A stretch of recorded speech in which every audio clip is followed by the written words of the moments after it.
What's up, sons? It's Blind Rod with ZOTAC once again, and welcome to my first ever pre-built gaming PC review. This is the MEK Ultra from ZOTAC, and it's the base model, meaning it comes with an RTX 2070 and scaled down in a few other components, which we'll go over right now. But if you guys wanted to see an actual teardown of it and get my opinions on build quality, be sure to check out the unboxing and teardown video, which I'll leave linked up in the corner. The rest of the components in here include an 8700K and a Z370 motherboard. The motherboard's an interesting one because it is branded as the MEK Ultra, and you get the BIOS updates, etc. from the ZOTAC website. However, you can clearly see that it's actually going to be an ASRock motherboard. I had one very similar to this as well, and from all the features and comparing everything that I could find out, it appears to be a very similar, if not exactly, the Z370 Killer SLI AC model that ASRock has, which I have the box for actually right down here, which this one's just the SLI without the Wi-Fi, AC wireless, and the Bluetooth. But as I said, it's pretty much that. They make another one exactly like this with AC Wi-Fi, and it appears to be what's in this machine if you go through the BIOS. So if you're familiar with ASRock and you're looking to pick up a pre-built and you like the ASRock UEFI and all of that, this might be a pre-built you want to take a look at. I found that super interesting. Now, of course, the RTX 2070 that's going to be in here is going to be from ZOTAC because they do make their own graphics cards. It also includes an unmarked 256 gigabyte NVMe drive and a 2 terabyte regular hard drive, a 3.5 inch that goes in the back, so underneath the power supply shroud. Finally, for internal components, we have the CPU cooler, which appears to be just a standard ASUTEK rebranded as ZOTAC, as it does have a nice RGB LED ZOTAC logo on the top of it. It's going to be 240 millimeters, and on initial boot you are going to get a little bit of trickle as they installed it in the top of the chassis. Now, the chassis itself, I'm not really sure where it came from, but the big things to note here is going to be that it does have RGB LEDs right here. Unfortunately, mine don't work. It came shipped and they are not working. I have emailed them to let them know. We'll have to see how the RMA process would work in that certain situation, which it's kind of nice to always see kind of little things happen like that. However, all the internal components except for the RGB LEDs are working.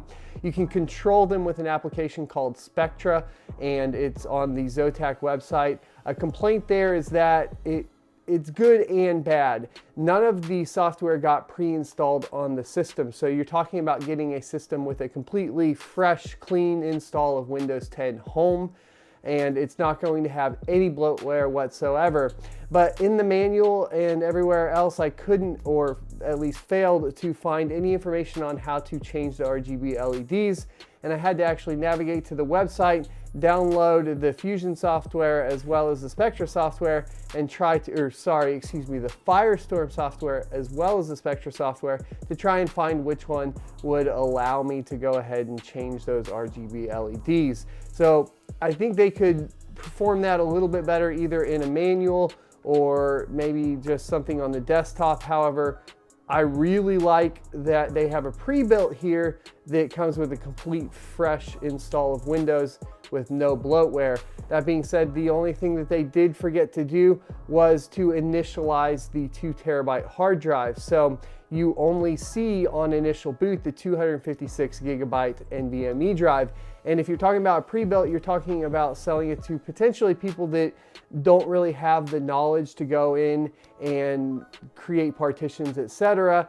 And so I think that as far as their imaging process goes, that is something that needs to be resolved. Finally, all of it is powered by a 1000 watt 80 plus gold power supply, and I was super excited to see that. The other thing that they did include in the box was all of the additional cables, as it is a modular power supply, so you're going to be able to go back through and install extra components and not have to be worried about trying to find those additional power supply cables. You also get 2 panels for the chassis. You get a clear side window, as well as a closed off just black side panel. So having multiple options there was something I was very appreciative of.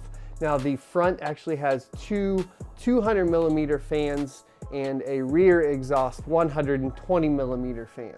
All that aside, let's talk about benchmarks and temperatures. First, we'll go over temperatures. The max CPU temperature was 84 degrees Celsius. Hopping into the BIOS, I did notice that they did have the XMP profile set. However, they did not have anything overclocked on the CPU itself, nor did they have anything like MCE enabled. And taking a look, you were looking at an all-core boost of 4.3 gigahertz with a single core boost of 4.7 gigahertz, and it was teetering between 1.28 and 1.3 volts. What this means is there's a little bit of room for improvement on thermals by knocking down that voltage, that vCore voltage, to about 1.25. You could also most likely get to a 4.8 gigahertz all-core overclock if you're willing to put in the work there. I've had experience with the 8700K in, like I said, the ASRock motherboard, and that's what you would be looking at. But as it sits right now, the thermals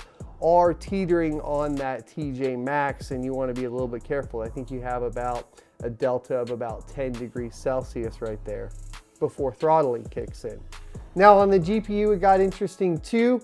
As stock out of the box, it's going to start throttling at 80 degrees Celsius, and it's going to take that boost clock, or that GPU boost clock, to about 1800 megahertz on the RTX 2070. And I think that you can boost a little bit further than that if you got some overclocking software like MSI Afterburner or even ZOTAC's own Firestorm and turned up that temp limit and power limit up. You could get a little bit more juice out of the RTX 2070. However, you only have probably a delta of another 4 degrees Celsius, so be a little careful with that. All that being said, we did all of the tests at 1440p unless it was specified otherwise in some of the synthetic benchmarks such as Firestrike and Superposition, and we did it all at the stock out of the box settings that it gets shipped as, so you can expect this performance out of the box without having to do any tweaks. Taking a look at Cinebench, you had a score of 1440, which falls a little bit short, you know, from the 1500 you would get with MCE enabled or multi-core enhancement. And the single threaded score was a 200 even. On CPU Z, it had a 514 for its single and a 3804 for its multi-threaded performance. Both of these tests are for the CPU only. Moving out of that, we had some games. Deus Ex Mankind Divided had 1% mins of 39 with an average of 58 and a max of 67. While the built-in benchmark for Far Cry 5 had a minimum of 64 with an average of 87 and a high of 102. Both of these were at 1440p high settings. Final Fantasy 15, the benchmark scored a 6,662 at 1440p on high, falling just short of the standard benchmark for the RTX 2070 according to the Final Fantasy 15 website. So just keep that in mind. The Firestrike scored a 19,414. However, I did run a stress test and it did not pass the stress test. A pass would be a 97%, and it fell just a little bit short with a 95 points, or I believe it was 95.9. I'll put it up. It did fall short at about 96%. So I think that has something to do with the throttling and the amount of heat getting pushed through the system when you're doing some of the stress testing. Now, Shadow of the Tomb Raider had a min of 65 with an average of 80 and a max of 126. And the Superposition 4K optimized benchmark scored 6,854. Time Spy, the synthetic benchmark, scored 8,145. And moving back to non-synthetic benchmarks, we have Ark Survival Evolved, which, holy crap, I didn't realize how much work they put into that game, and I want to hop in and check out what it is now. I ran it at 1440p high settings, and we had a min of 51 FPS with an average of 57. And that was with a lot of God rays coming in on the beach there. Now, Black Ops 4 Blackout. We actually tested Blackout, just that game mode. And I can't remember where we dropped exactly. It'll probably be in the footage, or you can watch all the live benchmarks, which I'll leave a link to in the description below. 1440p maxed out settings, including view distance cranked all the way up. We had mins of 68 with an average of 102. Pretty respectable numbers there. Darksiders 3 at 1440p. This is an interesting one. I'll be working on getting a how-to for you guys there. Darksiders 3 actually has a 60 FPS cap. You have to go into the configuration files to remove that cap, which we did do, and you can see here at 1440p on Epic, we scored a min of 66 with an average of 77. Not too bad for a bleeding edge title that's just released. It is very console port heavy. It feels like it. It just feels like a console port. Get one of these. That's a topic for another time. All right, so Fortnite. Epic settings, a min of 67 and an average of 105 FPS. League of Legends maxed out at 1440p, min of 285 and a max of 507. You'll be able to run that 240 hertz panel, 1440p. Yeah. Monster Hunter World max settings, you had a min of 45 with an average of 54. They still haven't really fixed this game for PC, but it is getting better. It's a little disappointing that that game still can't solidly run at 60 FPS ever. PUBG on Ultra had a min of 84 with an average of 96. And Middle-earth Shadow of War had a min of 27 and an average of 103. Now that was a hard min, I believe. I don't believe that was a 1% min. I do need to go through the CSV file and probably try to figure out how to recapture that. Not a big fan of their built-in benchmark. Strange Brigade is another one that has a built-in benchmark. They had mins of 54 with an average of 111 frames per second. And finally, Warframe. Maxed out 1440p, had a min of 120 FPS and an average of 146 frames per second. So pretty awesome stuff there. Basically, all my tests were based on either top games on Twitch, synthetic benchmarks that are easy to run and easy to compare to, or top games being played on Steam. If you prefer this, let me know in the comment section below. We did do a poll prior to this, seeing what resolution people would expect to play when purchasing an RTX 2070, and that resolution was 1440 by and large in that poll. And so when we do these tests, I just am going to try to make it exactly what people are looking for when purchasing a system like this. And the reason for that is because going through and doing every resolution and all of that would be very time consuming, and I need to go to a day job. So there you go. Overall, my impressions of the MEK Ultra are this. At the end of the day, if you're looking for a pre-built, it is one of the better ones on the market. It also kind of lends itself over to the enthusiast market with the choice of components, along with the build quality and the ease of upgradability.